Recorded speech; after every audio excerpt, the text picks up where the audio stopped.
So we're going to start off with the public transportation and parking budget. We've got three budgets on today: public transportation and parking, parks and recreation, and development services. So we'll start with Jason Fairbrush, Assistant City Manager and Embark Director, and let him present the public transportation and parking budget.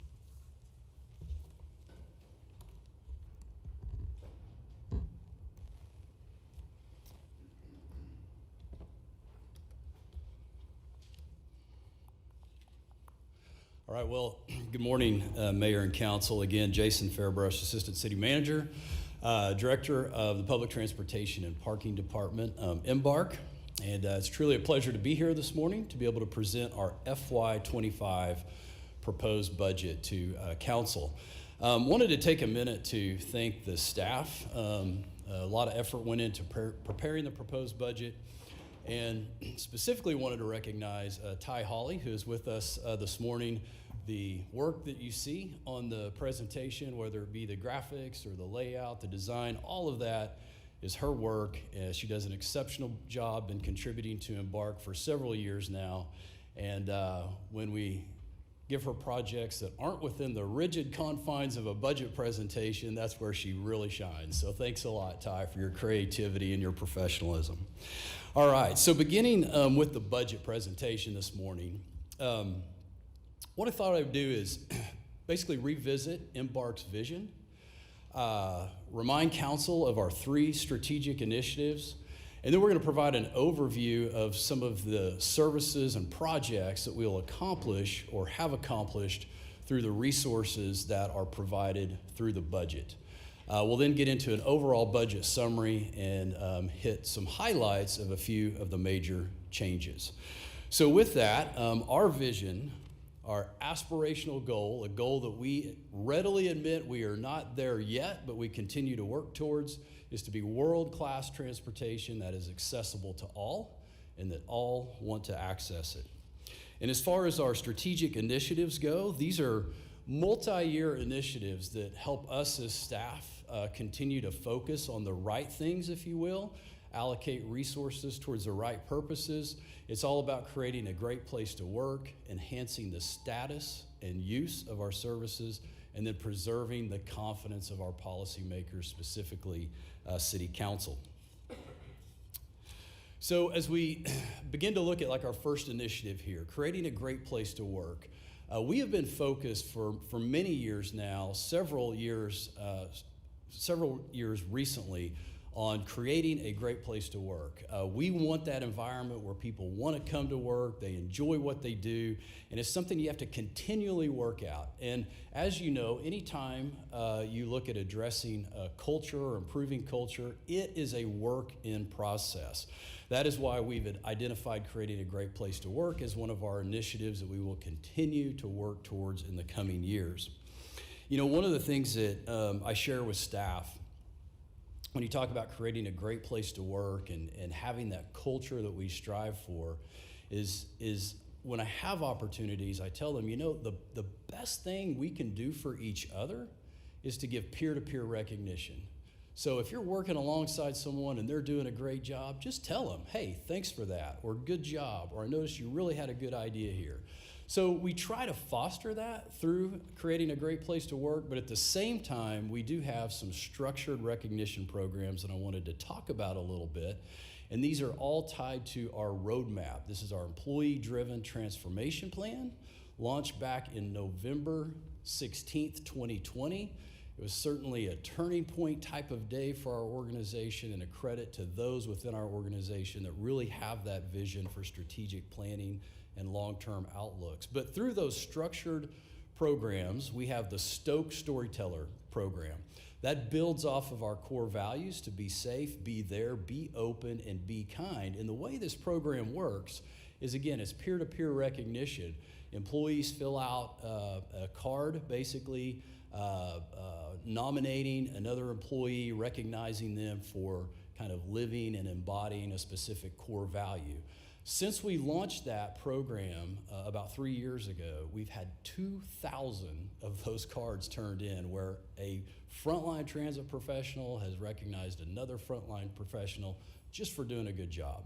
The other program that we have in place is our Legends program. And this is a program where really supervisors recognize employees. And then once a quarter, we have a recognition program for the Legends of Embark. And to date, we've recognized 50 Legends. So certainly some programs we believe that have a very positive trajectory moving forward. One of the other things that goes to creating a great place to work, of course, is having modern facilities with adequate space. And I think council has heard me share this before, but we are essentially, we have outgrown our headquarter facility at 2000 South May. That facility is about 25,000 square feet. Almost all of the 384 budgeted positions, if you will, report to that facility. So as you can imagine, we are pretty crammed. And so what we're looking for in terms of the future is obviously an increased new modern facility to allow adequate space for our workforce and to allow adequate space for all of our rolling stock, AKA vehicles that we use every day to provide transit service. Optimistically, that could be a potential GO bond program, but as we know, that's a ways out in the future. So we've developed an interim plan to help us be able to accommodate some of those space needs. And within this coming year, we plan to do a remodel of our Embark headquarters, basically opening up some space, modernizing it a bit, giving it a fresh look. And at the same time, we're going to take a portion of our staff, particularly our administrative division, if you will, finance and planning and folks like that, and move those transit professionals to some space we have in the Santa Fe Depot. So unfortunately, we will not be under one roof, probably for the next 4, 5, 6 years, however long it may take to be able to come up with a new facility. But nonetheless, we have an interim plan to address our space needs and a long-term plan that we can talk a little bit more as I advise council of a grant we recently received. All right, so the next initiative we have is enhancing the status, use, and understanding of our services. And what this initiative about is really maintaining our current customer base while at the same time growing transit usage within our community. We do that by engaging and informing individuals, families, letting them know there are choices to move about our great city. Another part of enhancing the status, use, and understanding of our service is really protecting that transit brand or enhancing that transit brand, whether it be through new services such as the Rapid or simply doing what we need to do as a transit agency every day, such as maintaining our transit stops in a state of good repair, well-functioning, clean, and locations that people want to use. So next slide here is really kind of diving into our OKC Moves plan. You know, in this last year, we talked a lot about the Rapid, OKC's first bus rapid transit. At the same time, however, as we were implementing the Rapid and finishing that construction, standing up operations, we were also completing OKC Moves. This is a plan that looks at our fixed route bus system. Through the planning process, we acknowledge that our city has changed since we last did a plan like this back in the 2013 time period. Trip generators have moved. There are new trip generators that exist. We want to make sure that our fixed route bus system, the backbone of our transit system, if you will, still gets people to where they need to go. So we completed the OKC Moves plan last year, or I should say last calendar year. And this plan will set us up, just like the previous plan did before, to incrementally improve our system over the next 5 to 8 years as resources are available. With that said, there were some options that we were able to implement right away that we would consider generally to be no-cost options. And I'll talk about those briefly, but with the implementation of the Rapid BRT, because the BRT serves some areas where we had existing service, we were able to repurpose assets. So we took those fixed route buses where service is now provided by BRT, we repurposed them, we merged routes 3 and 5 to allow a direct connection from northeast Oklahoma City to northwest Oklahoma City without having to come downtown to get to the two sides of the city. We also expanded Route 8. We took Route 8 all the way out to Council Road. There's certainly some trip generators at the end of that line in terms of like grocery stores and other retail. And that was some feedback that we had received through community engagement and surveys, was that customers wanted that route to be extended. We streamlined Route 4 basically by removing some stops on, Route 24, that's our express route from Norman to Oklahoma City. And then, as I mentioned, we implemented BRT. But the whole gist really of OKC Moves is we have a plan in place, again, to allow us to be able to incrementally improve our system in the coming years. The other thing I wanted to share with council, again, thinking about what we do with the resources that are provided through the budget process, is really try to give council an idea of some services that we provide that are not necessarily the first things you think about when it comes to public transit. Public transportation and parking, and talking about transportation, public transit is for sure what we do. We live and breathe it every day. That is where the majority of our trips come from. But we also recognize there's some niche transportation needs. There are some residents in our community that for whatever reason, a standard public transit solution does not work for them for their mobility needs. And so through our mobility management program, we've basically created some individualized type transportation. I won't go through all of the numbers and descriptions on the slide here, but starting from left to right, kind of working from top to bottom, I'll hit a few of the highlights. One of the programs I wanted to mention was the Climb Ride program. I think I've talked about this before, but through this fiscal year, we've provided over 4,600 trips in this program, which is all about reunification of parents and children that are in the foster care system. A lot of times parents will have to get to certain agencies, certain services to be reunified. We provide that transportation through grants and through funding from DHS. Another one that might interest you is the weekly grocery shopping. So we take seniors to grocery stores on a regular basis through weekly routes to allow seniors to be able to shop for groceries without having to have their own transportation. And then finally, maybe I'll finish just by talking a little bit about the Embark Well program. This is a program that was developed that allows us to take seniors to various wellness and fitness centers across the city, specifically YMCAs and the MAPS 3 wellness centers. We provided over 5,400 trips to those wellness centers, and I wanted to mention that the Embark Well program was recognized by the National Aging and Disability Transportation Center as one of its top 14 innovative transportation programs for this last year. So again, trying to fill that niche when standard public transit does not serve all residents. And then finally, we are certainly keenly aware that when you think about enhancing the status and the use of our service, overall ridership is certainly a gauge or an indicator that we look at, that most look at to see how are we doing as a transit agency. So what we have here is just a slide that really summarizes our annual ridership by mode. And again, I won't go through all of the numbers, but essentially if you look at the FY24 ridership compared to FY23 by mode, you'll see increases in every mode that we have. And if you sum the FY24 ridership, you're probably in about the 3.3 million trip range. So annually, FY24, we're on pace for about 3.3 million trips, and we continue to grow our ridership percentage-wise year over year in each one of our service lines. So the next few slides, and I know these slides are familiar to you, but we'll just dive a little bit deeper into bus ridership, and we'll also look at streetcar ridership. So this is our total bus ridership from FY20 to FY24. Again, you can see that we're on pace to finish this year with about 2.8 million trips on our fixed route system. And again, that's 4 consecutive years of increase.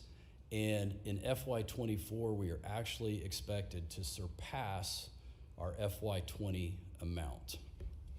And then we'll also look at our night bus ridership. As a reminder to council, we do have 5 routes that we, on our fixed route side, where we provide service until midnight. Our night ridership, as you can see, is about 100,000 for FY24. Again, a very similar picture to our overall ridership, where we've seen 4 consecutive years of increases, and again have surpassed where we were in FY20. And then, let's see, our next slide that we have here is going to be, weekend. I'm sorry, I missed weekend. Our weekend bus ridership is finishing FY24 at 395,000. Again, 4 consecutive years of growth. And then streetcar ridership. Looking at streetcar, we're going to finish the year at about 227,000 passenger trips, relatively flat since about FY22. And then next, we have our ADA and senior transportation. Again, with our paratransit trips, we're expected to finish this year with about 47,000 trips in total.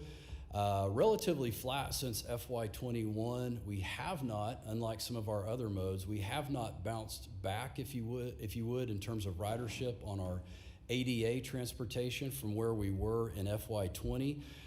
However, it's not necessarily a bad thing. The ADA transportation that we provide in a lot of cases are for medical appointments, and we know that industry has changed a bit. There's a lot more telemedicine occurring than what was maybe occurring 5 to 6 years ago, and so we're seeing a little bit less demand or trips in that area. Then our final initiative that we'll talk about today is that of preserving the confidence of our policymakers, and again, City Council specifically. One of the things we wanted to mention in the interest of demonstrating our ability or our attempt to preserve that confidence is really having an opportunity to talk this morning a little bit about the 5310 program. And so I know 5310, unless you're closely connected to transit, doesn't necessarily mean a whole lot. So I'll explain. 5310 is a grant program where funding from the feds comes into the urbanized area, and that funding is to be used for transportation solutions for seniors and individuals with disabilities. The FTA and ODOT have both recognized, approached, agreed, however you want to describe it, that Embark would probably be the best fit to manage those funds for our urbanized areas. So whereas those funds went somewhere else previously, they were used mainly just to purchase vehicles, that funding will be coming to Embark. We will be managing that program. Agencies can apply for that funding. We can put some of that funding towards our own programs. And the idea here is to really expand those funds so we're not just purchasing vehicles, we are actually providing transportation services. So we can work within our own walls, if you will, of our organization, or we can work with outside agencies to, sure, continue to purchase needed vehicles, but also to fund contracted transit services for, say, non-emergency medical or other trips like that, and in some cases even look at some capital improvements. So just to give you an idea of the significance of that, the first year, or this coming year as we stand that program up, we'll have several apportionments, if you will, to deal with. So we'll have about $3.2 to $3.6 million. And then annually, that'll be another $1.2 million, roughly. It changes from year to year, of funding that we'll be able to really help direct and hopefully get the most bang for our buck, if you will, in serving this urbanized area, specifically Oklahoma City. So that's a new program. We're certainly pleased to report on that. Another Another thing that we think of in terms of preserving confidence of our policymakers is our ability as a transit agency to secure competitive grants, right? So there's funding out there that's available, but in a lot of cases, outside our normal formula funds, we have to be able to compete for that money. We have to be able to show that we have, worthy projects, that we have a plan in place to spend the money in an efficient way. And so this, almost a year ago, actually, we were notified by the FTA of two significant grants. On June 26th of last year, we were notified that we received $5.8 million in a competitive grant to replace some of our buses, right? So we're in very, very good shape in terms of our rolling stock. The oldest buses that we have in our fleet are 2011s.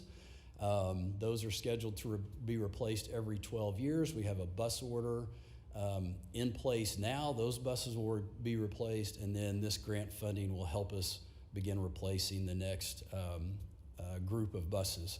The other grant that we were notified of, and this was, I believe, just 2 days later on June 28th, so it was a really good week for us. We were notified we received about $4.3 million in RAISE grant funding. And so the significance of this is, I'll take you back to the very early comments of the presentation when I mentioned optimistically we might have opportunities through the next GEO bond program to at least propose a new facility for transit operations, noticing that we've certainly outgrown the one that we're in now. Well, the significance of the RAISE grant is that RAISE grant will allow us to be able to fund some architectural work, some engineering work, to be able to get some concept designs and some really solid cost estimates in place, hopefully before we have an opportunity to kind of revisit what's in the next GEO bond program. So that's a very significant grant for us. Also wanted to talk just briefly about parking. As council is aware, we as a department manage the on-street parking spaces, but we also have 5 parking facilities that we maintain, over 5,000 off-street parking spaces. And a couple of things we've done in the areas of parking is, one, with our off-street parking operations, we have enhance the security in all of our parking facilities. In some cases, we've done some technology to enhance security. In other cases, specifically the Arts District Garage, Sheridan Walker, some other downtown garages, we've increased our security guard presence, if you will. Again, thinking about being world-class transportation services, we want people to make sure that they feel safe in our garages. The other thing that we talk about a lot within our parking operation is it's our goal as a department to make sure that when people park in a Embark or City garage, that they know they're in an Embark or City garage without ever having to look at the signage, because it's clean, it's well maintained. We want to stand out and have the best garages in the downtown core. And so with that, one of the things that we continue to do is have a capital maintenance program. And so this last year, as we do, I shouldn't say frequently, periodically, we have consultants come in, they assess each of our parking facilities, they make recommendations, and so that sets kind of the tone, if you will, for our capital plan or our capital improvement projects in the coming years. So within this last year, we completed that assessment so that we know exactly how best to allocate our resources in maintaining our facilities. And then finally, I'll just finish up as a reminder to council that as far as on-street parking goes, we will be, since council approved the ordinance changes, we will be supplementing the police department's parking enforcement efforts in the downtown core beginning May 24th. And then talking a little bit about the Rapid, this was obviously a significant project for the city, for us.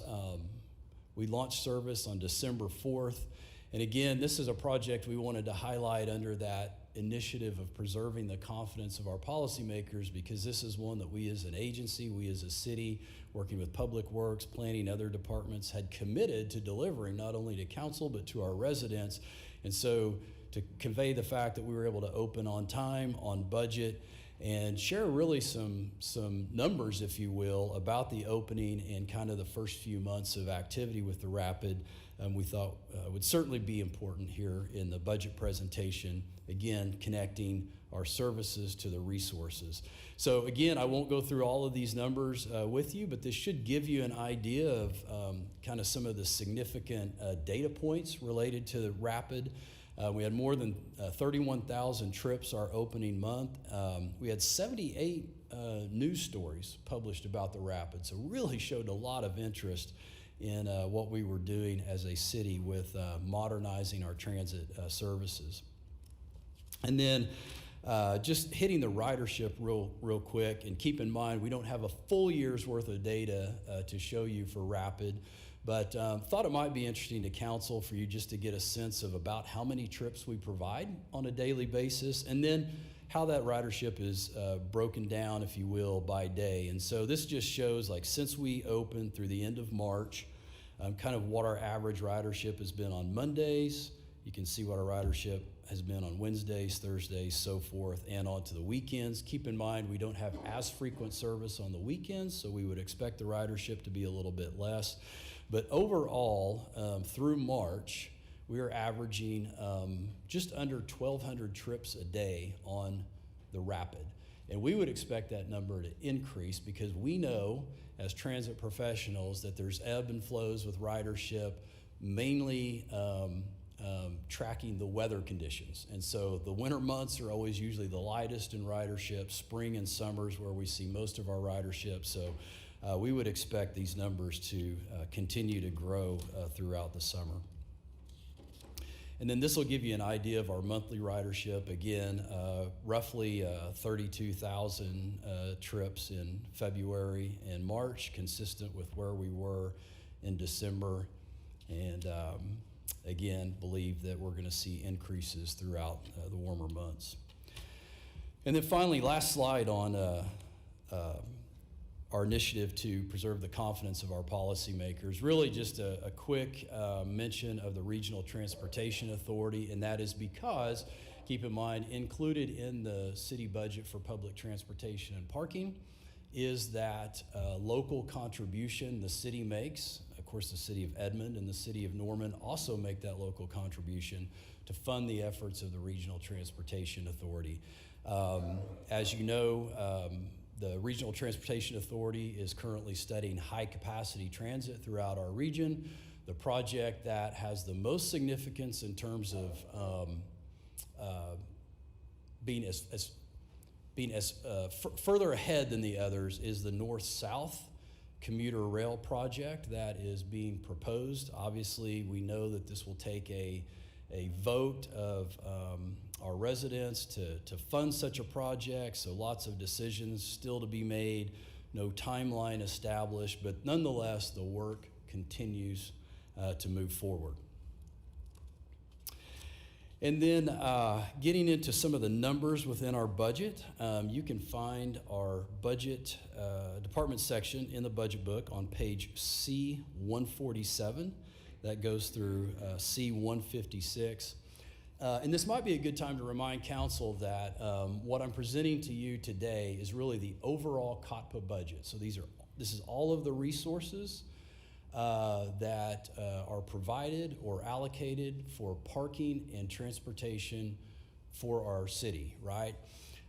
So that includes some federal grant funds, it includes some revenues we generate from our parking system. So I'm presenting the overall COTPA budget, whereas what is included in your budget book is simply that city portion that supports the public transportation and parking efforts. And I think that'll be a little bit more clear on the pie charts as we go through here.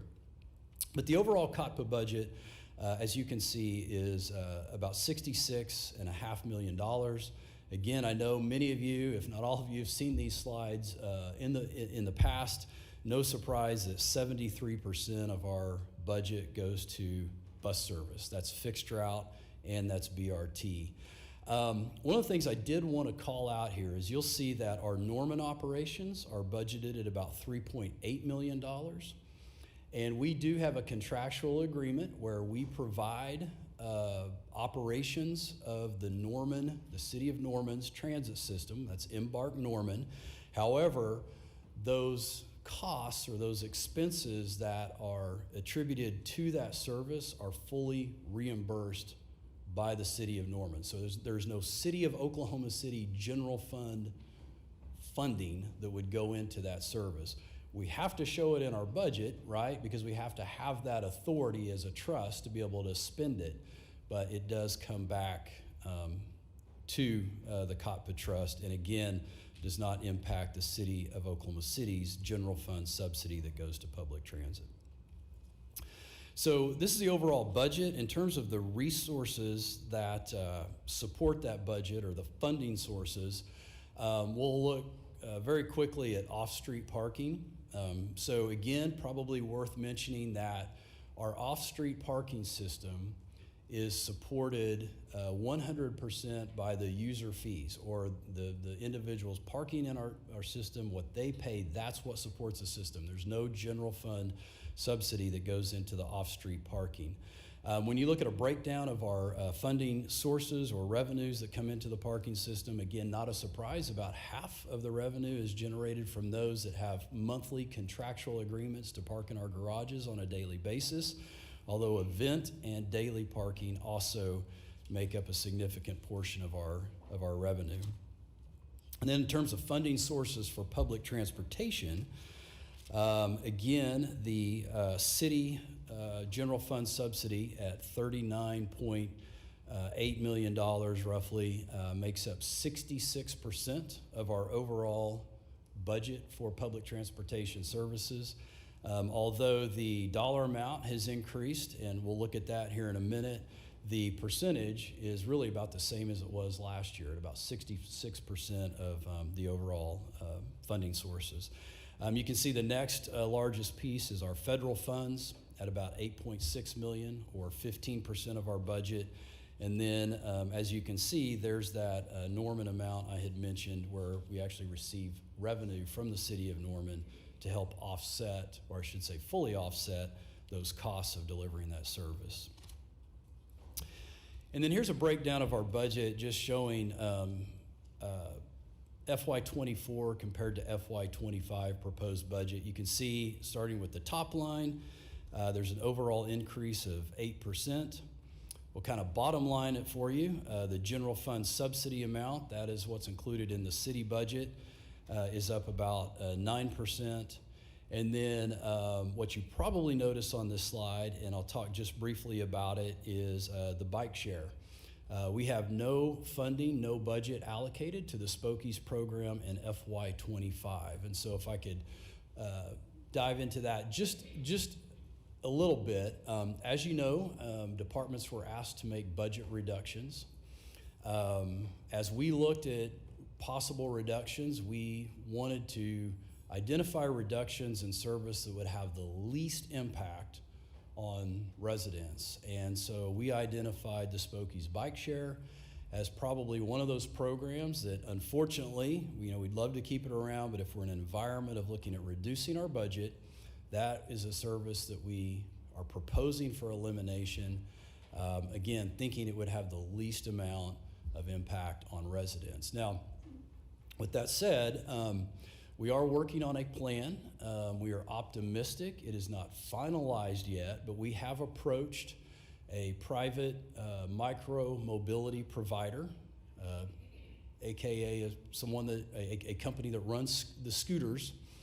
And we have asked them about taking over the responsibilities of the Spokies Bike Share system.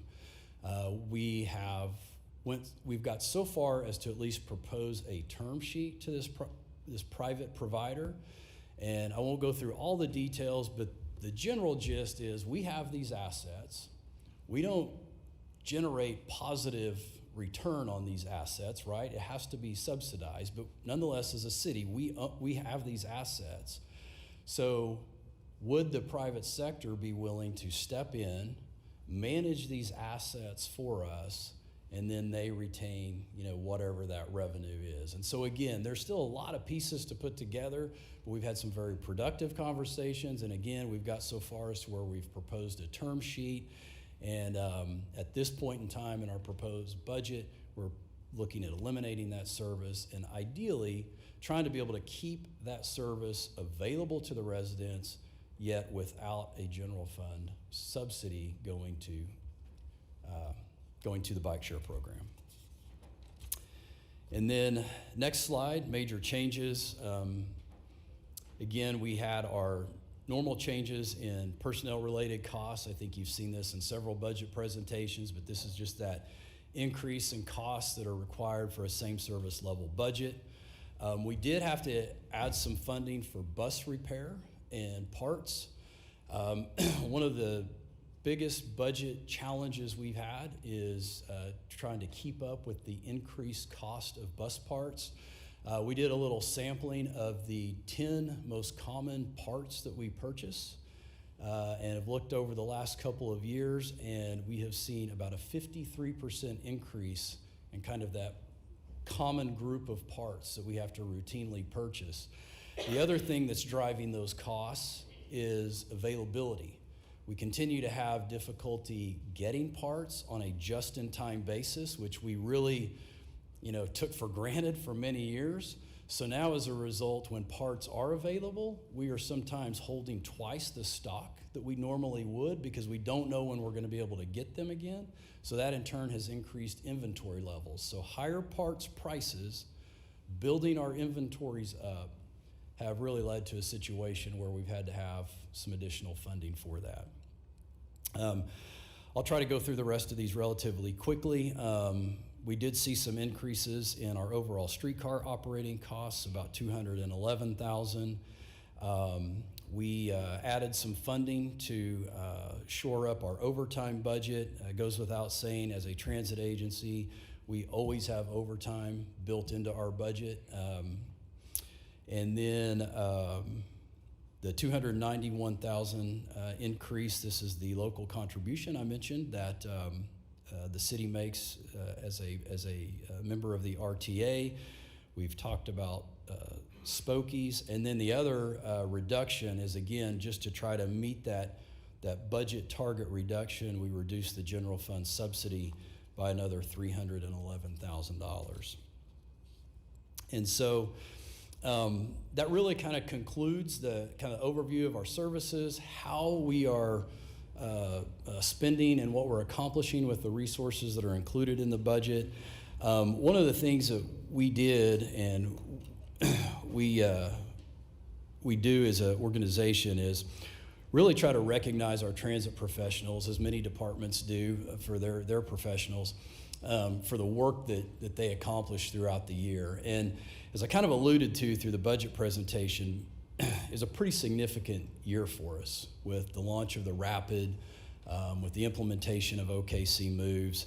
And so through our coordinates meetings, these are meetings that we have twice a year where we get all employees together to just talk about what's going on within the organization and hear from them and try to answer some questions.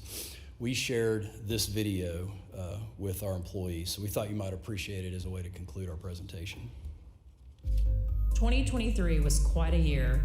We launched Go Norman, relining Norman routes throughout the city and opening a new transit center there. We implemented OKC Moves, transforming our Oklahoma City fixed route system to provide better service to our customers. And we introduced an entirely new service line with Rapid Northwest. Any one of these projects would be huge on their own, but 3 in 3 months, monumental. World class. And all of that happened because of you. Extra hours, long days, new systems, new processes. We were in uncharted territory, and together we mapped out the way forward. Going the extra mile can take a toll. The pressure was substantial, and your personal sacrifices were real. So thank you. Thank you for a job well done. Thank you for making it happen for the customers who rely on us every single day. And thank you for showing up with your whole hearts eager to learn, and ready to serve our community and each other. As we look forward to 2024, let's keep going, never stop. All right. Happy to answer any questions. Thank you, Jason. Thank you. Thanks. Oh, just one question. First, thank you for the presentation. I know we were talking about some of our routes that we have more interurban for the urban core, but we do have some of our residents that live in our far northeast part of our city. Would you help me to help explain where we are with working with routes to make sure we have a connection and connectivity from the far part of that community to the core, and also just inner community of how we're trying to improve it, please? Sure. Yes. Thank you for the question. So one of the things that is included in the OKC Moves plan are some zones that we've identified as microtransit zones. In addition to what's been identified in OKC Moves, we as transit professionals within Embark have been also working to identify what, again, we're calling microtransit zones within Oklahoma City. These zones are generally located on the fringe of our service network, right? So if you think about it, Oklahoma City's 620 square miles. We cover about 240-ish square miles with our fixed route system. So to Councilwoman Nice's point, in some cases that leaves individuals or residents kind of on the fringe, excuse me, of the city without a real good public transportation connection. And it's not always the most efficient use of resources to send a fixed route bus to the far ends of our city limits, right? And so with microtransit, what we hope to accomplish, and we hope to begin introducing microtransit as a complement to the coming MAPS 4 BRTs, what we hope to accomplish through microtransit is to establish a zone. And so let's say, for example, in far east Oklahoma City, where we know there are limited transit options now. I mean, in fact, we have Route 19, which really serves that community for a short period in the morning, short period in the afternoon. Does not necessarily have all-day service, but we acknowledge that is a needed transportation connection for those that live in that area. What we can do with microtransit is we can set up a zone, and we would have a much smaller vehicle, a van, if you will. It would work similar to like an Uber or a Lyft service would work, except that instead of someone using their phone to, get an Uber to come get them, they would get an Embark operator. And so the idea is we would set up a fare for that zone, and with microtransit, we would pick someone up at their point of origin, maybe that's their house or their employer, wherever, and then we would take them either to another place within that zone, or we would take them to the nearest fixed route bus connection in that zone, which then gives them, right, the ability to connect to the entire system.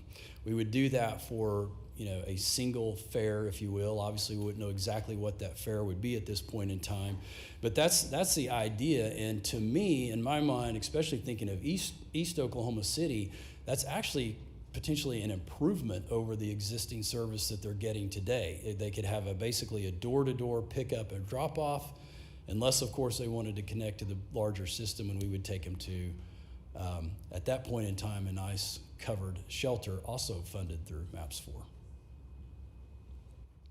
Thank you for that.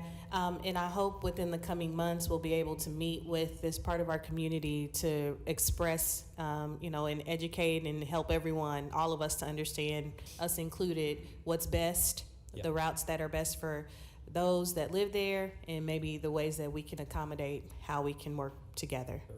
I appreciate Happy to do that. Thank you very much. Jason, just a follow-up question on the microtransit. So as you were talking about that, I'm thinking about our trainees at the FAA, Mike Monroney Center, and transportation, in a microtransit area type thing. Have we considered the same sort of scenario for far southwest Oklahoma City? We haven't looked at far southwest Oklahoma City in terms of microtransit.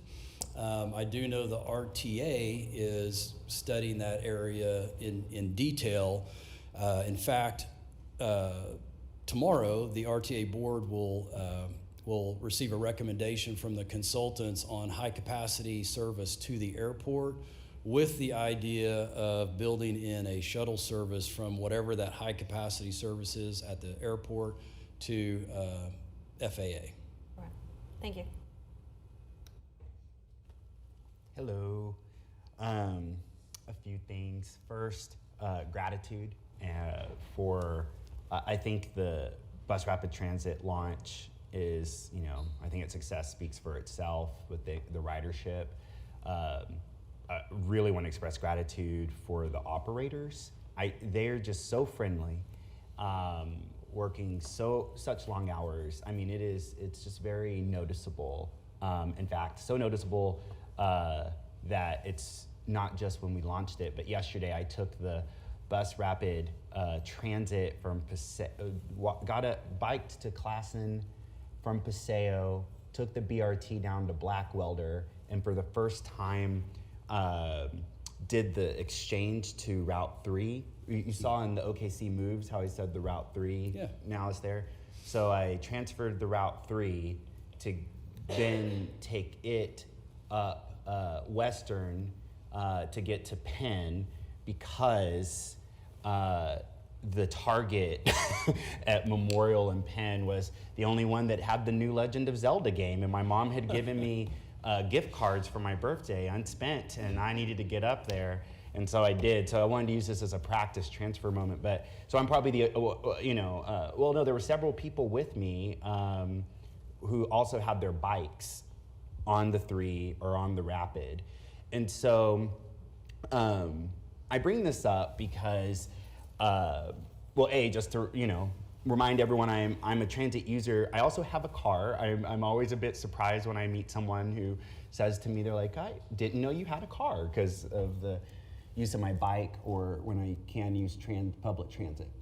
But for me, yesterday, that trip of biking from Paseo to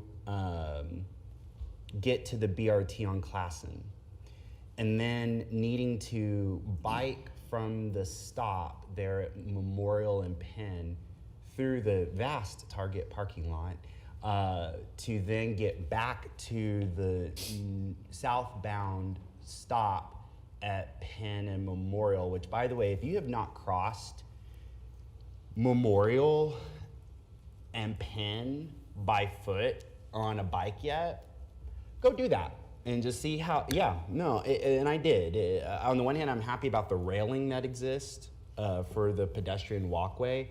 On the other hand, I don't know, y'all. That was dodgy.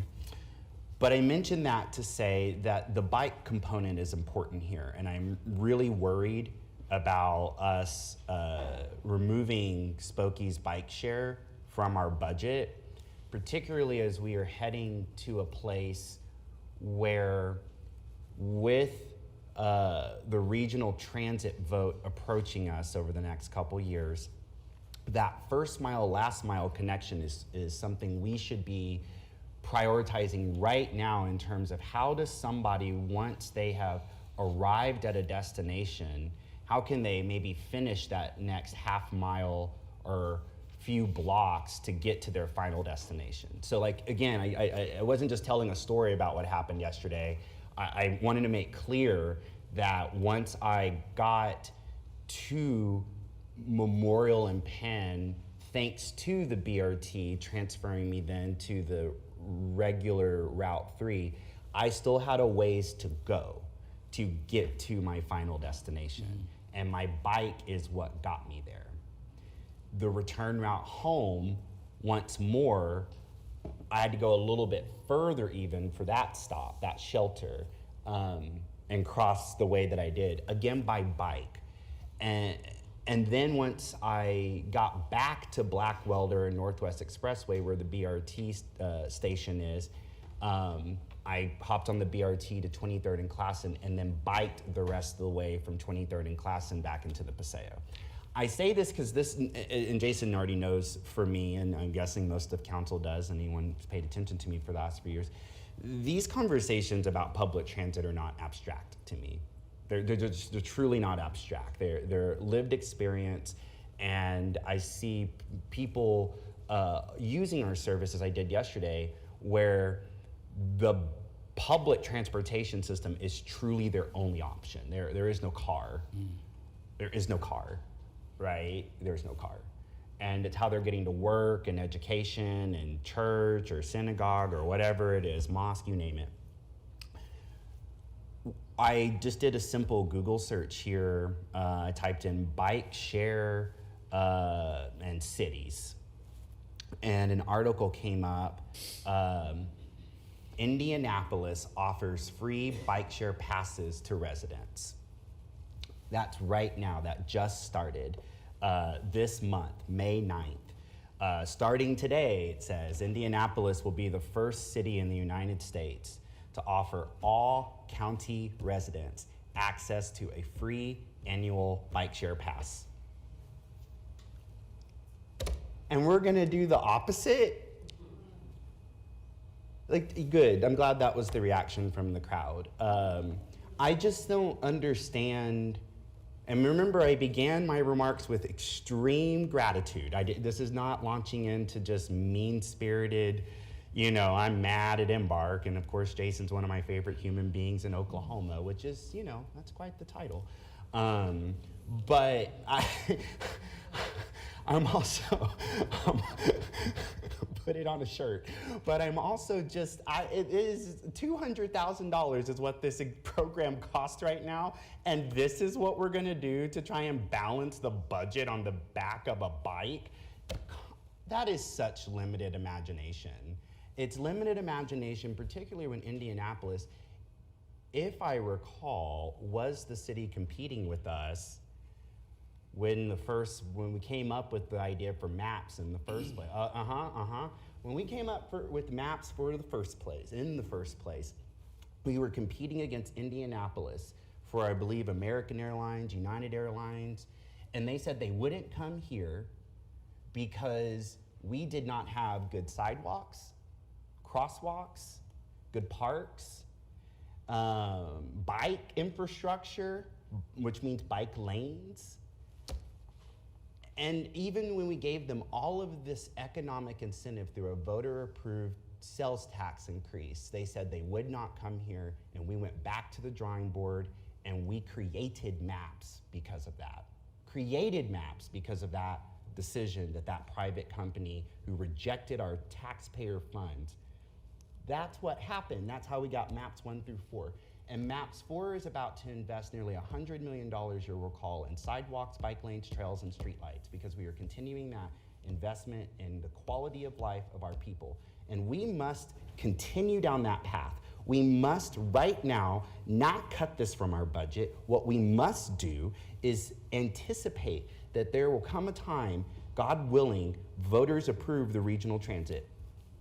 And when they do, and they get off from Norman, from taking the train here, and they get to Santa Fe Station, there should be a bike share program inventory waiting there for them to be able to get on it to ride to their next destination, whether that be a Thunder game or Memorial Park in Ward 2. There should be a bike inventory waiting for people at key destinations in this city, in Paseo, in Uptown, in Asian District, 39th LGBT District, Stockyards, Capitol Hill, Windsor District, Market at East Point, Adventure District. There should be bikes waiting for them to finish their journey. And for those of you going, well, there's not enough people biking right now, build it and they will come.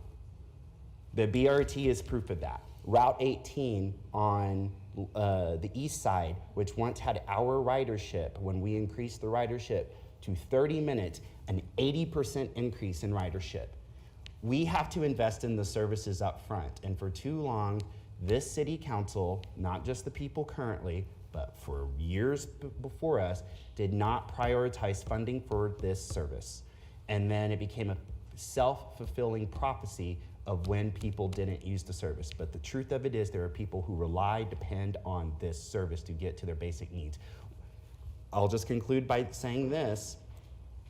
When you read this article about what they did in Indianapolis this month, 2 days ago, when you look, how did they fund it? How did they fund it, you might ask, city manager? How did they do that? Well, they did it this way. One, they relied partially on a federal grant called the Construction Mitigation and Air Quality Grant, combined with local funds from the city of Indianapolis. And wouldn't you know it, I had to look up who this next group was. I thought I recognized them, but I'm not a sports, it's not my big thing. But I thought I recognized this name, the Pacers Sports and Entertainment. Now, who are they?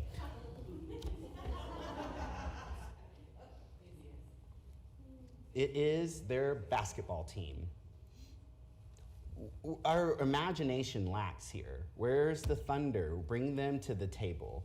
Where's the Paycom? I mean, there's private sector people. We have got to start thinking outside of the box here. So, can we go back to the drawing board? And that's my concern, by the way, about these budget presentations. When they happen, it's like the cake is baked. It's like when I bring up stuff like this during these horseshoe moments, it's like nothing changes in all my 5 years. Nothing that I can remember, and if I'm wrong, but nothing changes from when a critique comes from this horseshoe about the budget, between the budget and the final vote. Like there's no going back to say, you know, that was a good idea. We should maybe rethink that. So I'm asking in this moment, can we reach out to Indianapolis, our once foes, and be like, how did you do this? And can we cobble together something comparable? It doesn't even have to be free. I don't even want free. I'm just saying they did it free. I'm not asking for free. I'm saying they did it for free. They're doing it this month for free. We beat them once before. We put their face in it after we came back and did maps. We're kind of the envy of the world with maps. Like, come on, $200,000, that's wild. So I have more to say, but it's on other things related to this. Can we pause? What do you guys got to say about this? Where am I wrong? So first, I would say that the goal is not to have this service go away. So I think it's you have to look at the context of the entire budget. So it's not to have the service go away, it's to privatize the service. The service would still be available. So we're still trying to make the service available where it's accessible. The transit budget, if you look at it in whole, we worked hard to preserve services for transit.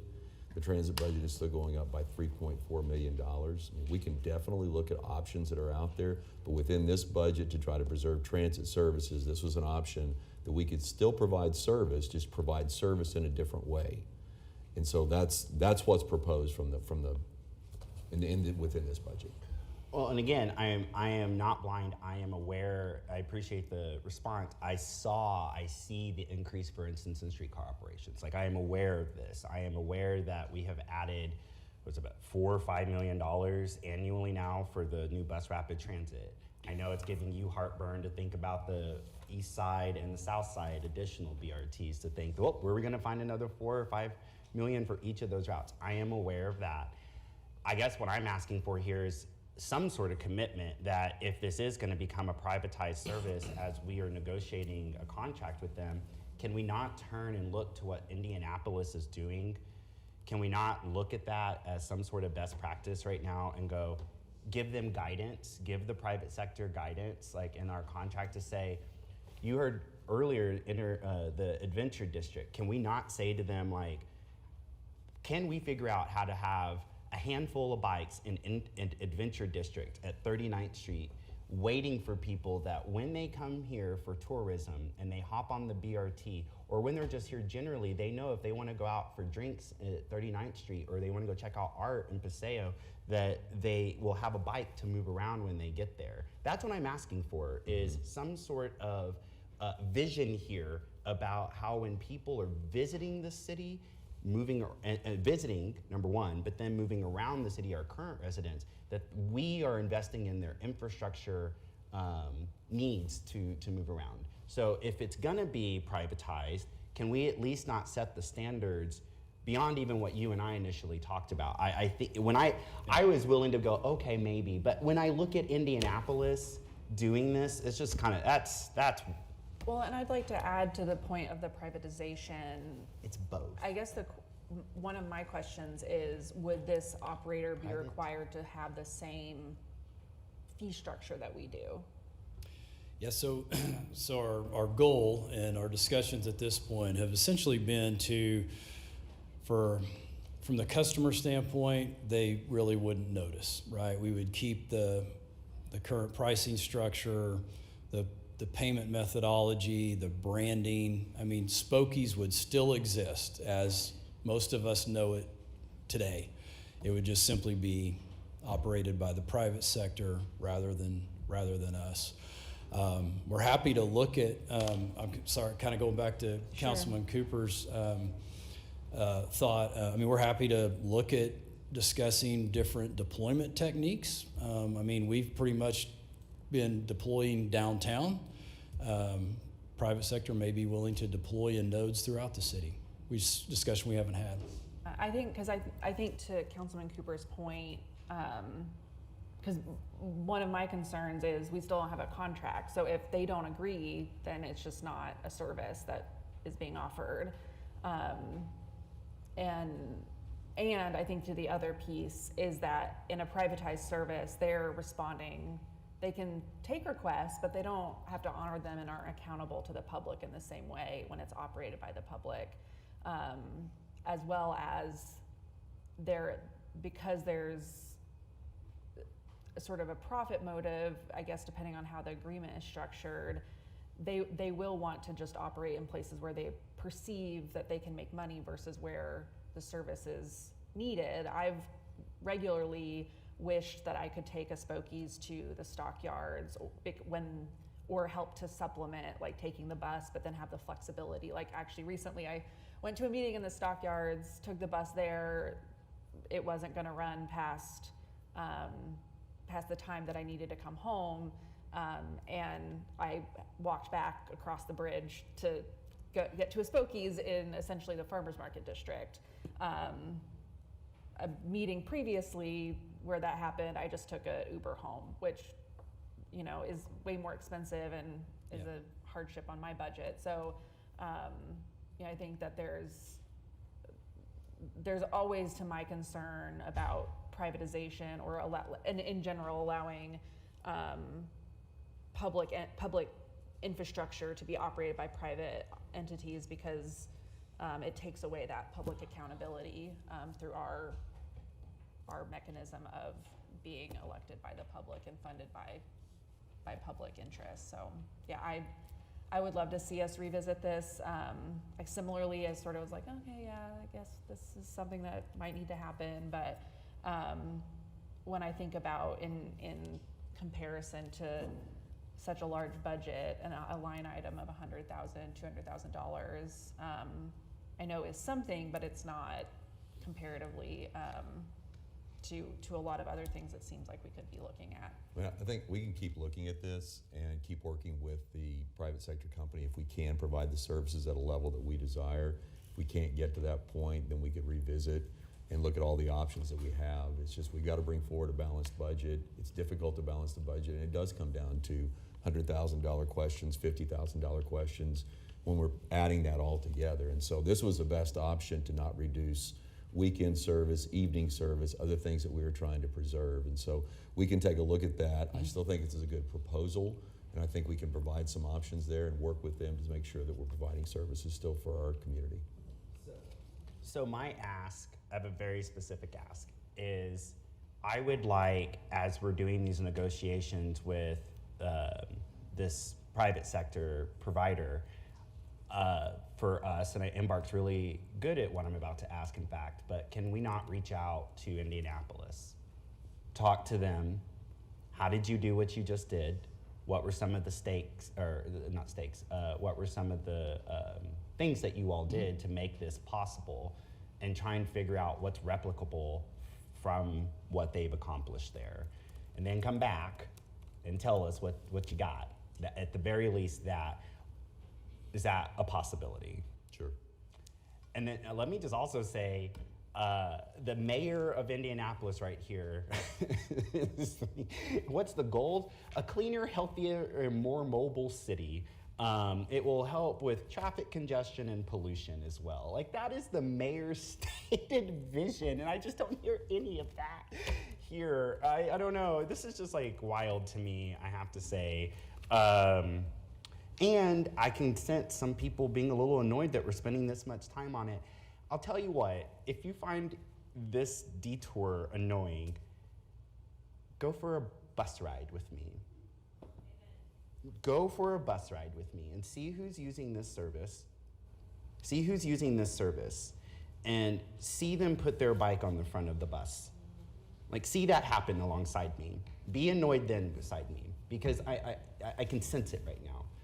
This matters. This is not a small detail. This last mile, first mile connection is something I learned when Mayor Cornett appointed me to the Public Transportation Board. And every year that I go to some sort of transit conference, they emphasize first mile, last mile connection. This is not from the Communist Manifesto. This is from the American Public Transportation Association best practices. Like, don't try me on this. Like, I'm just getting kind of just annoyed, I have to say. I'm sorry, this is just such small ball.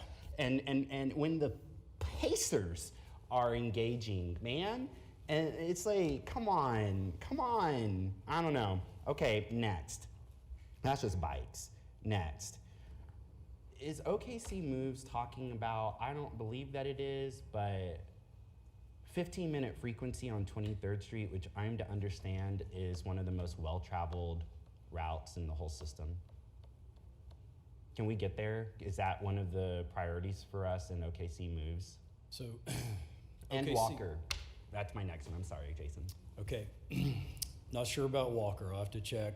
I have an answer on 23rd. 23rd, I believe, is identified as a high-frequency corridor. There are others identified in OKC Moves, but dialing that in even more specific, taking it out of OKC Moves, I think I've had an opportunity to visit with several council members. When we think about what we could do with Route 23 in light of implementation of the MAPS 4 BRTs, again, we'll be in a similar situation where some of those BRTs will serve some areas currently being served by fixed route. We'll be able to repurpose those assets. So, take a bus from here and move it over to there. And one of the corridors that we're looking at, whether it be through OKC Moves or not, we believe when we implement the MAPS 4 BRTs, we would have an opportunity to be able to increase frequency on 23rd Street.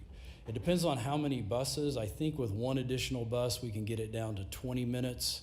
Trying to recall that from memory, but that's generally where we're at. So yeah, that is at top of mind. If we cannot get to that corridor before we implement MAPS 4 BRTs, because keep in mind, we implement that plan as resources allow, we do believe at a minimum we have an opportunity when the other BRTs launch to address 23.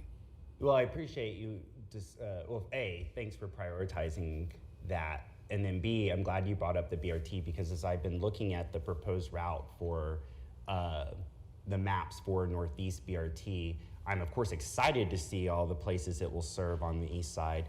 My concern is that when it goes, from MLK on 23rd, it will go west, but only as far west as the Capitol,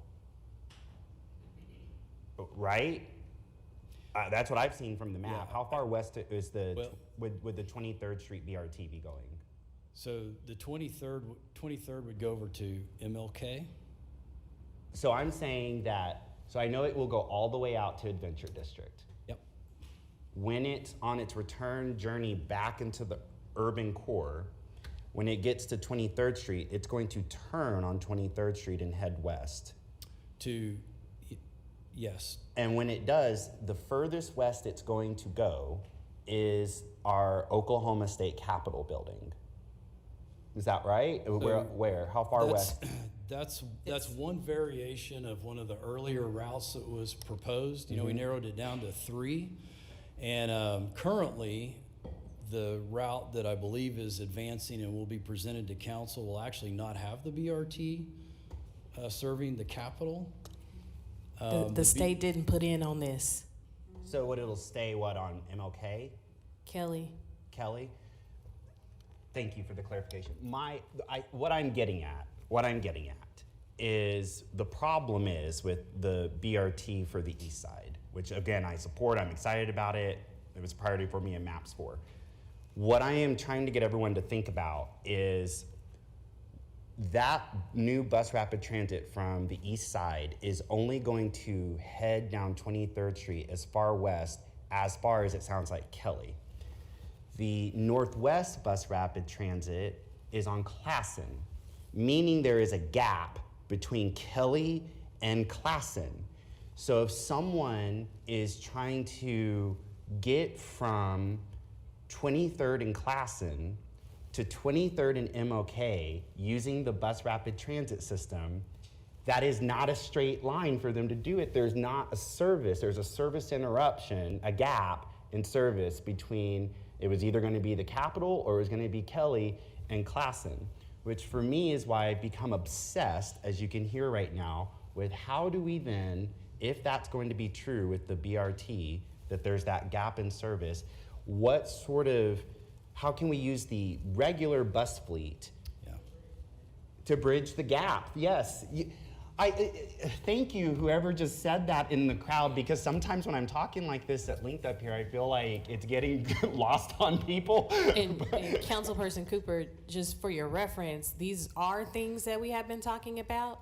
So I think it would be important for us to discuss them all together collectively, so at least you would understand and know how we're trying to connect all of these things, because my priority and a few of us in the MAPS 4 conversation for Northeast as far as BRT is concerned was for it to go 23rd east and stop as far east as it could.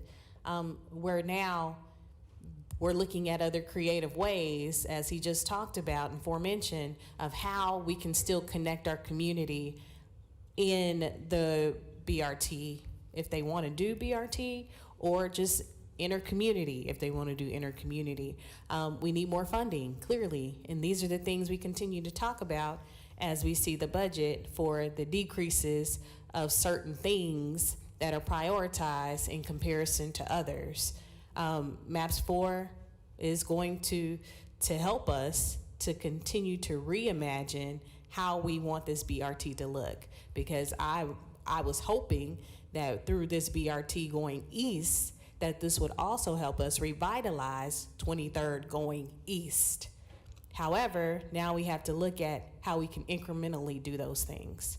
But it can be done. So I'm hoping we can have those discussions collectively. Yeah, no, I appreciate that, Councilwoman, and I think what I'd like is, from the city leadership side of things, like these sorts of conversations, like help us, like by arranging meetings, and Embark's pretty good at that, but like we need to be all sitting at the table talking about how do we coordinate the MAPS 4 Northeast with the MAPS 4 Northeast BRT with the currently implemented Northwest Classen BRT, and what does that regular bus fleet service look like in between there?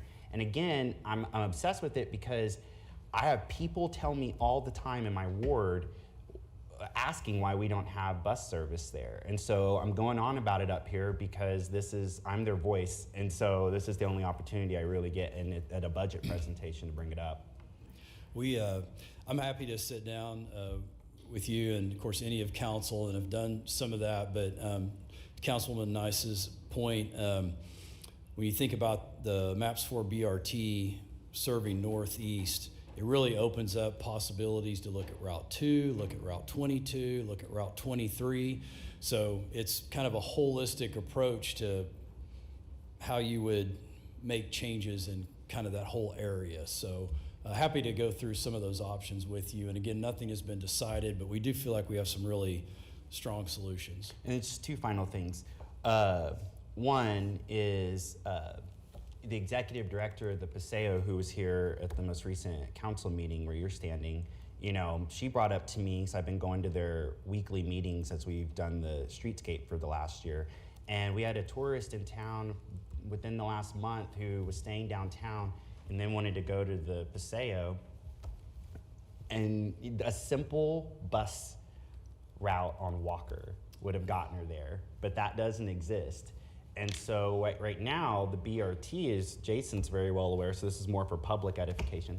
The BRT is on Classen, so what we are doing as a city government is asking people who live in Edgemere, Jefferson Park, Central Park, Paseo, to, if they want to use our service, they have to walk all the way to Classen to use it.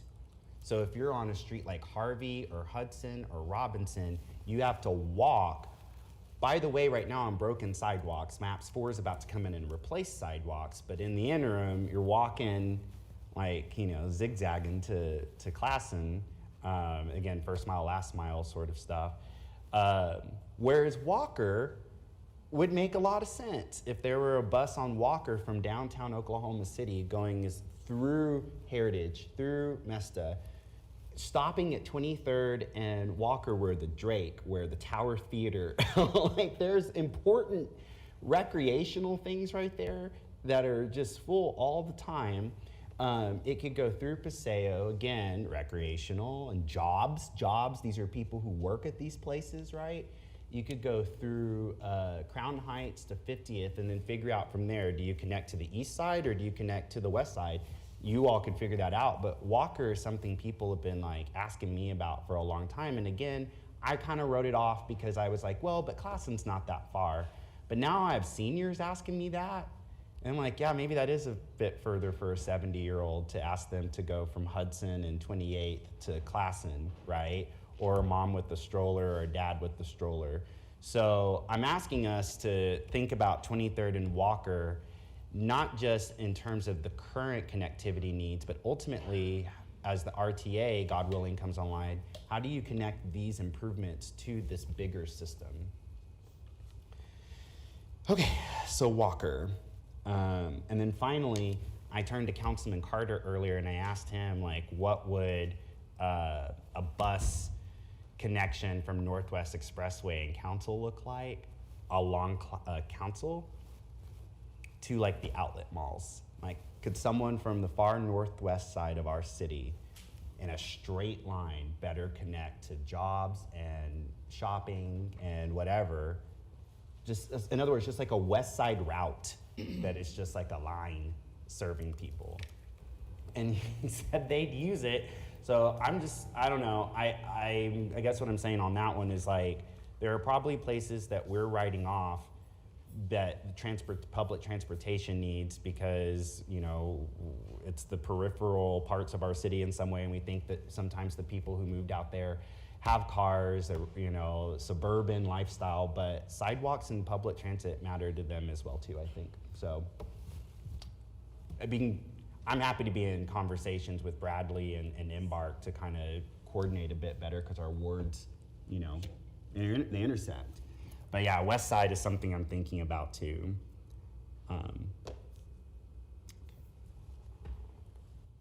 Thanks. Thank you, Jason. Next up, we have Melinda McMillan Miller, our Parks and Recreation Director, to present the Parks budget.